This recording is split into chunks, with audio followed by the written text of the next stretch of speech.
Aquí, un futbolista profesional con un excelente contrato en Europa, ganándose un buen dinerico. Y aquí, la misma persona, 20 años después, contando cómo logró amasar una fortuna gracias al fútbol sin siquiera saber patear un balón. ¿Cómo fue posible que un tipo negadito para jugar bien a la pelota fuera futbolista profesional por más de 20 años, pasando por más de 9 equipos y sin siquiera llegar a jugar más de 30 minutos en este largo tiempo? ¿Qué?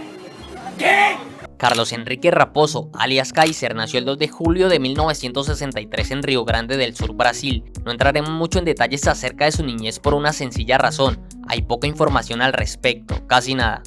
Así que iremos directo al año 1986, tiempo en que Carlos Kaiser ya tenía 23 años y unas ganas gigantes de ser futbolista profesional, pero contaba con dos pequeñas adversidades. La primera, era muy malo jugando al fútbol. La segunda, no le gustaba jugar al fútbol. Pero entonces, ¿por qué carajos Carlos quería ser futbolista?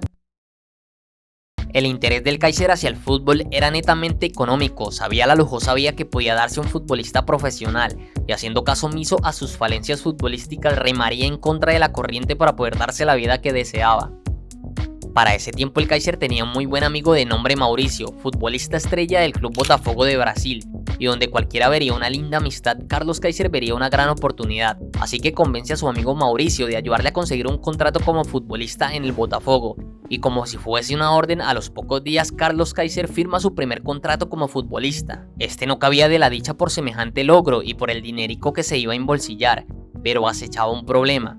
Las buenas referencias que dio su amigo Mauricio le valdrían para hacerse del contrato. Pero ¿qué carajos iba a hacer semejante paquete a la hora de tocar un balón?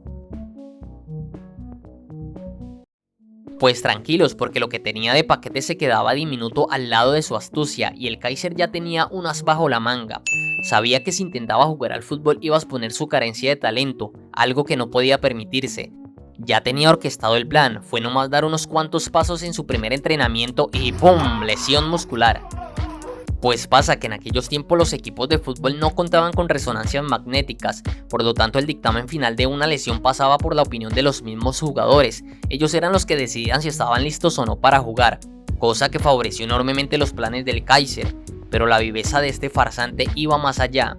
Hacía lo imposible para hacer todo más creíble y así evitar que se levantara la más leve sospecha de engaño, y gracias a su gran carisma tenía amigos por todas partes. Uno de esos amigos era médico dentista de profesión, el cual se encargaba de expedirle certificados médicos de supuestos problemas físicos. De esta manera estuvo engañando y viviendo sabroso a costillas del Club Botafogo durante algún tiempo, pero este engaño no podía ser eterno. El Kaiser se percató que el club ya estaba cansado de tenerlo de parásito y sabía que sus días en el Botafogo estaban contados.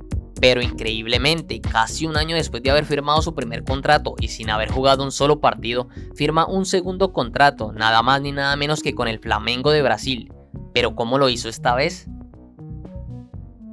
Pues, replicando la estrategia, resulta que este astuto paquete también era uña y mugre con Renato Gaúcho, estrella del Flamengo, futbolista considerado en esa época uno de los mejores extremos por derecha del mundo.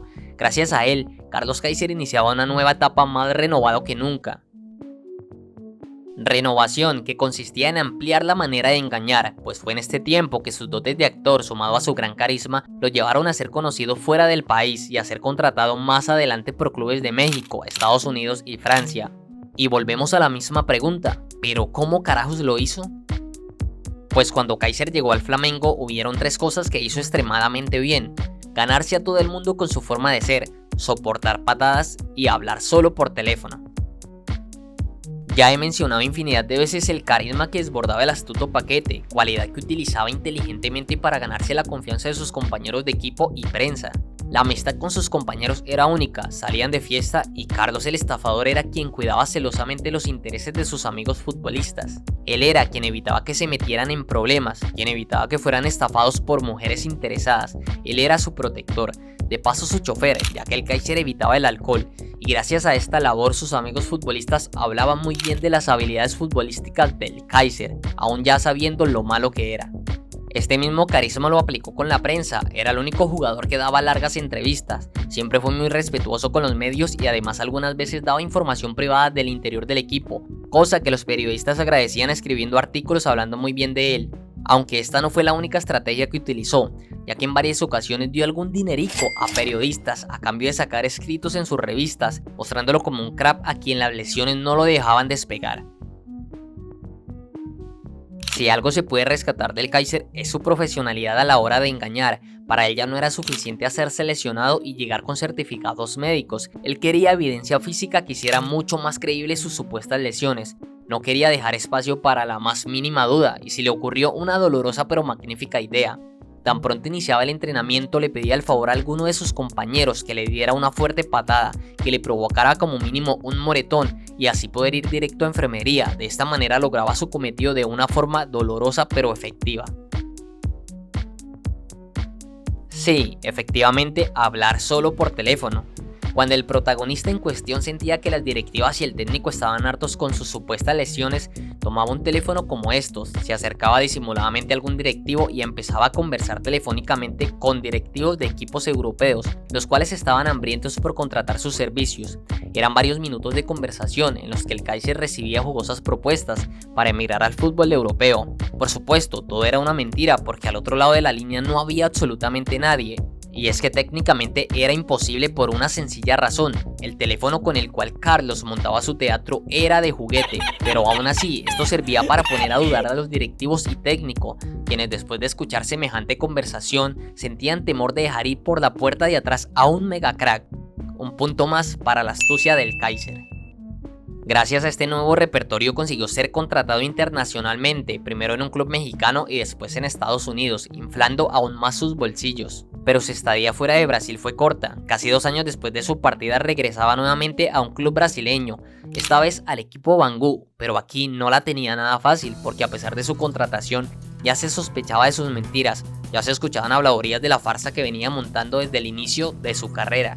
Y por si fuera poco, el dueño del equipo era un mafioso de la ciudad, y por cierto, odiaba a los jugadores perezosos que se querían pasar de listos.